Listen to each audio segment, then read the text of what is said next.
Iran is witnessing its most serious wave of unrest in 3 years, as nationwide protests intensify over economic collapse, soaring inflation, and growing anger against the ruling clerical establishment. On Friday, Iran's Supreme Leader Ayatollah Ali Khamenei accused protesters of acting on behalf of the United States and former US President Donald Trump. In a televised address, Khamenei warned that Tehran would not tolerate people he called mercenaries for foreigners, claiming rioters were deliberately attacking public property to destabilize the country. But on the streets of Iran's major cities, a very different picture is emerging. Videos verified by Reuters show hundreds of protesters marching at night in Tehran, Mashhad, and Isfahan, chanting slogans directly targeting the Islamic Republic's clerical rulers.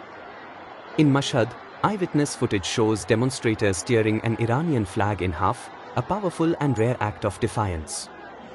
Buildings and vehicles were also seen burning as unrest spread across several cities. According to witnesses, protests were triggered by economic desperation. Iran's currency, the rial, lost nearly half its value against the US dollar last year, while inflation crossed 40% in December. What began last month as protests by shopkeepers in Tehran's historic Grand Bazaar has now transformed into broader anti-government demonstrations. In response, the government announced a subsidy reform, promising citizens around $7 a month to buy basic goods from selected grocery stores.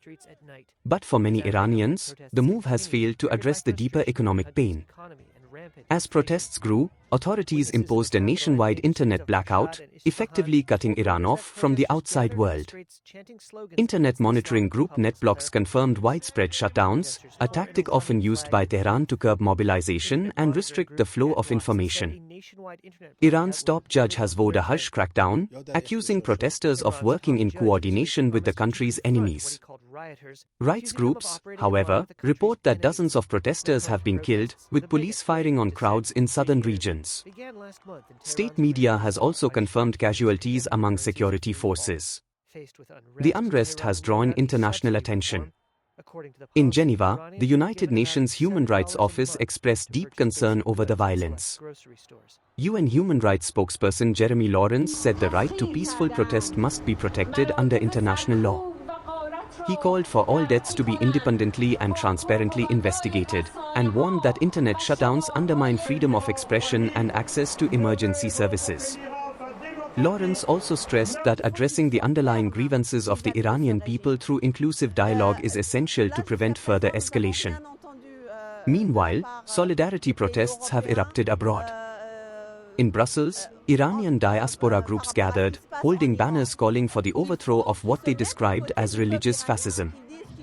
Protesters urged the European Union to take a firmer stand against Tehran and support the Iranian people. While the current unrest has not yet mobilized all sections of Iranian society, analysts say the government appears more vulnerable than in previous protest waves, weakened by a dire economy and the lingering impact of last year's conflict with Israel and the United States. As Iran enters its second week of nationwide protests, the standoff between the state and its citizens shows no signs of easing, with the streets, not speeches, now shaping the country's future.